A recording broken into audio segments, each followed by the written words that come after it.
तर त्यामध्ये मुलं स्वतः पाठाच्या गोष्टी बनवतात, पाठ वाचतात, ते डोळे मिटून तो पाठ आठवून पाहतात. 5-5, 6-6 मुलांचे गट केले जातात. त्यामध्ये ती मुलं ती गोष्ट सांगतात.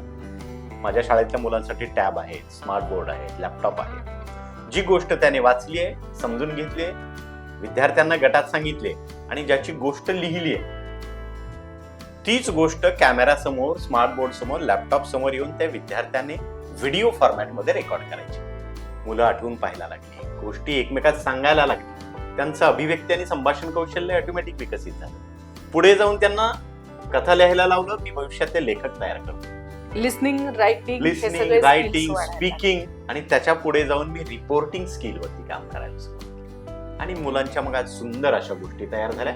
म्हणजे भविष्यातले मी उत्तम वार्ताहर, रिपोर्टर, जसे तुम्ही या क्षेत्रामध्ये यशस्वी लोक आहात, उत्तम अँकर, उत्तम लेखक तयार करतोय की तुला 12वी किंवा पदवीला 50% मार्क पडले तर तू घाबरू नको, काळजी करू नको, तुझ्यासाठी जगामध्ये ही क्षेत्र खुली. आणि मग पालकांनी यावर लक्ष दिलं पाहिजे की तुमचा मुलगा शाळातल्या अशा इनोव्हेटिव्ह आयडियाजमुळे भविष्यातल्या करिअरची वाट शोधू शकतो.